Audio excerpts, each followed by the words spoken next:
বুয়ার কাজ করে। তো ওই ছেলেকে চলো তোমার বাসায় চলো। আমার আম্মু এখন বাসায় নাই, মানুষের বাসায় কাজ করতে গেছে, কখন পাওয়া যাবো? তো দুপুরে আসবে। তার ধরো 1-2 ঘন্টা পরে গেছে বাসায়, অপেক্ষা করতেছে। অপেক্ষা করার মা আসছে, কাজ করে আসছে এবং একটা বাড়িতে করে ভাত তরকারি নিয়ে আসছে। ওই যে বাসায় কাজ করে ওইখান থেকে ভাত তরকারি নিয়ে আসছে। পরে বলতেছে এদিকে আসেন। বলে ছেলে কার? আমার ছেলে, এইগুলো ছোট ছোট, এগুলো আমার।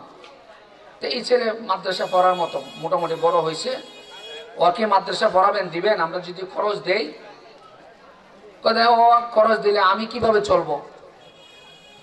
আমারও তো চলতে হবে, আমিও তো চলতে পারতেছি না। ও কিছু কামাই করে, আমিও কিছু করি, আপনাকে কিছু সহযোগিতা করা হবে। চলেন, এমনি পড়াবেন নিয়েও তো আছে তার, তো চলেন। ওই আবুল কোম্পানি সাহেবের, আবুল খায়ের, ওনার মেয়ের জামাইয়ের কাছে নিয়ে গেছে। অনেক বড় লোক মানুষ, গুলশান বনানীতে থাকেন, মানে বাড়ি তো আসলে ওই দিকে। পরে নিয়ে যাওয়ার পরে বলতেছে তোমার কত খরচ হয়? আমার 150 টাকা ভাড়া। ঘর ভাড়া কত? একটা রুম, সনের ঘর আর কি, বস্তির মধ্যে 150 টাকা ভাড়া। আর কত কত লাগে? কত আমরা 2-3 বাচ্চা নিয়ে যা খরচ হয়, তো তোমাকে আমি প্রতি মাসে 3000 করে দিব। বুঝেন না? তো অনেক বেশি না, 3000 করে দিব। আর ছেলের যা বা খরচ হয় সম্পূর্ণ দিয়ে দিব। তা আমার যে মাদ্রাসা আমি পড়াই ওই মাদ্রাসায় নিয়ে গেছে। ওই সময় একটা সুন্দর মাদ্রাসা, ওই সময় ওই মাদ্রাসা পাহাড়তলি, একটা সুনামের সাথে চলে, খুব সুন্দর মাদ্রাসা। তো ওনার খোঁজখবর নিয়ে ওইখানে নিয়ে গেছে, ওই ইমাম সাহেব নিয়ে গেছে ছেলেটাকে, এবং আমার সাথে সাক্ষাৎ। তো বলতেছে হুজুর এই ছেলেটা এই অবস্থা, কাহিনী বললো। একটা প্রতীক ছেলে, তুকাই ছেলে, পরে পড়ার জন্য আবুল খায়ের গ্রুপের ওনার মেয়ের জামাই পাঠাইছে বাচ্চারা ভর্তি করার জন্য, ভর্তি করে। তা টাকা পয়সা সব উনি দিবেন। তা বড় লোকের হাত বুঝেন না, তো টাকা তো দিবেই। উনি 1 বছরের বেতন, ওই সময় আমাদের মনে হয় 3500 টাকা বেতন, আজকে তাই অনেক আগে, আজ থেকে 10-15-20 বছর আগে 3500 করিয়া 1 বছরের বেতন জমা দেয়া, ভর্তি টর্তি করিয়া উনি দেয়া চলে গেছে।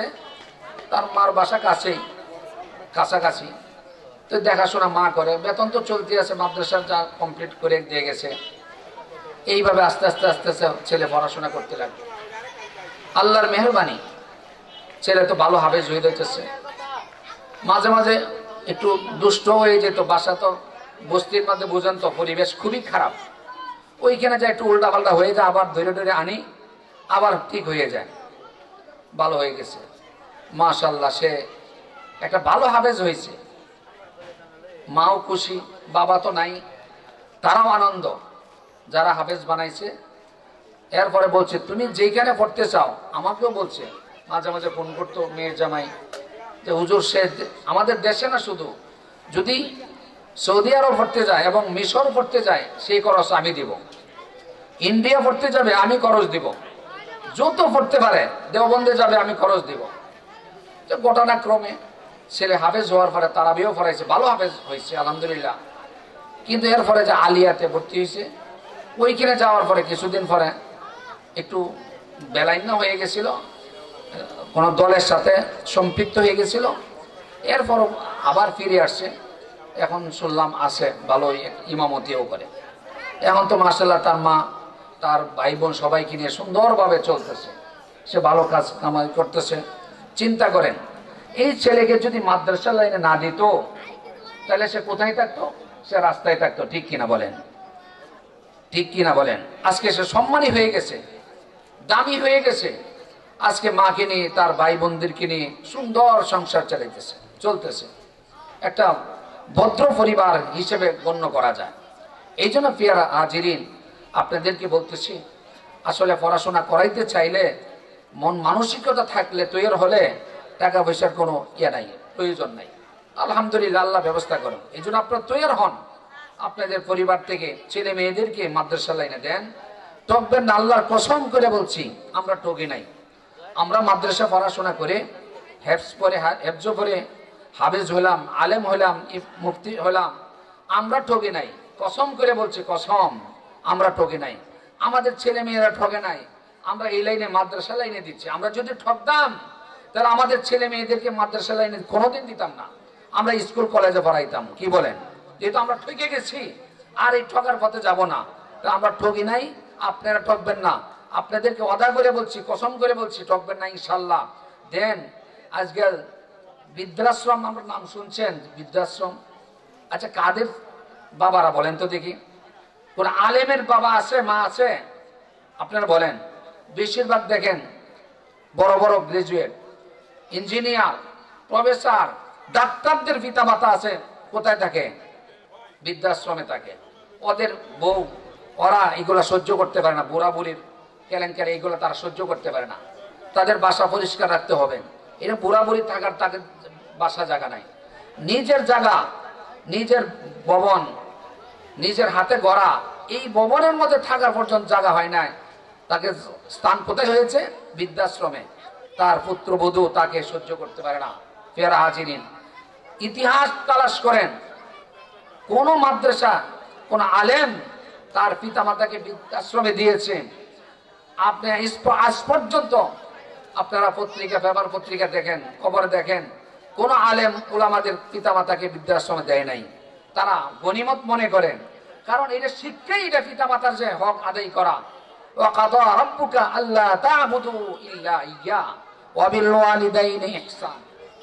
আল্লাহ তাআলা বলেন, ওয়াকাদা রাব্বুকা আল্লা তা'বুদু ইল্লা ইয়্যা ওয়া বিল ওয়ালিদাইন। আল্লাহ তাআলার হুকুম পালন করার পর, সর্বপ্রথম ফরজিয়ত আদায় করার পরে দ্বিতীয় নম্বর ফরজ হলো পিতামাতার সেবা করা। বলেন সুবহানাল্লাহ। এটা কি স্কুল কলেজের ছেলেরা শিখছে কোনোদিন?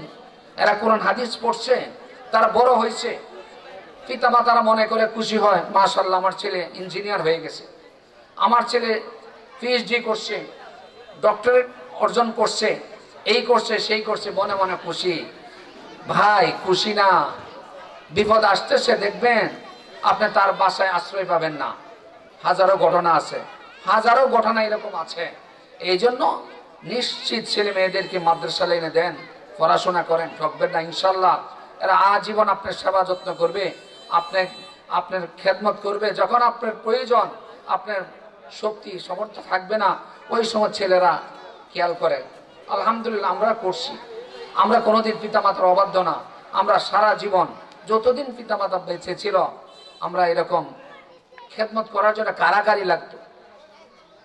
এক ভাইয়ের বাসায় গেলে আরেক ভাই নারাজ হতো, আপনি শুধু ওইখানেই থাকেন।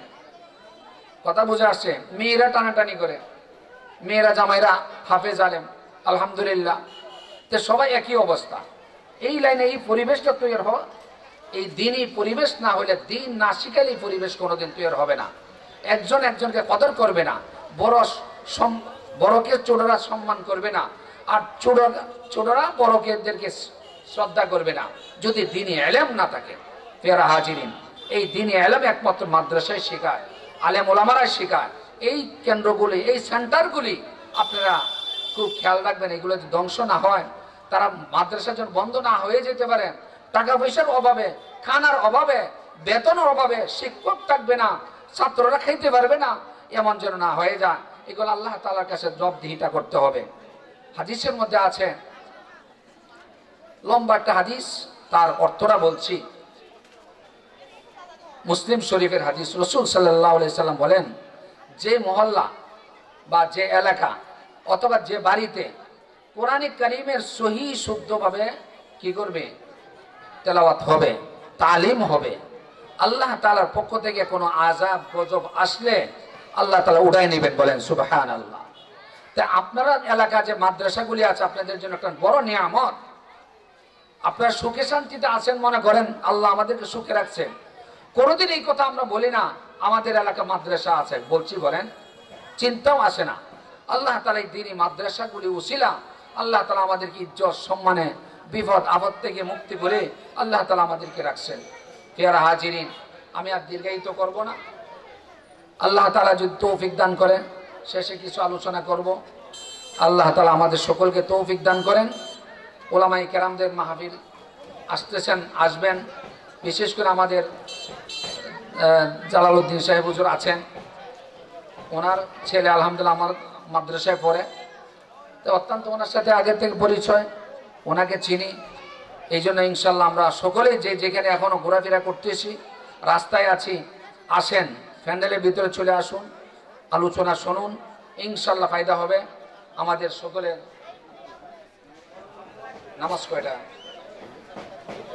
নামাজ কয়? আসসালামু আলাইকুম মোহাম্মদ ভাই, ভালো আছে। নামাজ কয়টা? নামাজ কয়টা হবে? আজান দিয়ে দেব। আচ্ছা ঠিক আছে, ইনশাল্লাহ বাদ বাকি আলোচনা হবে, শুনবেন ধারাবাহিকভাবে, মাহফিল অনুষ্ঠান চলতে থাকবে। আপনারা এক অল্প কিছুক্ষণের মধ্যে আজান হবে, আপনারা সকলে মসজিদে নামাজ পড়েন। নামাজ পড়ে আর ঘোরাফেরা যেন না করি, এতক্ষণ ছিলাম না, কিন্তু এখন নামাজের পর আমরা যেন আর বাহিরে না থাকি। ভাই একটা নিয়ামত মনে করি, দোকানপাট জিনিস কেনার সুযোগ সব সময় থাকবে, কিন্তু মাহফিল সব সময় থাকবে না। এই মাহফিল শেষ হয়ে যাবে, কিন্তু দোকানপাট শেষ হবে না। আল্লাহ তাআলা আমাদের সকলকে তৌফিক দান করুন। ওয়া আখিরু দাওয়ানা আনিল হামদুলিল্লাহি রাব্বিল আলামিন।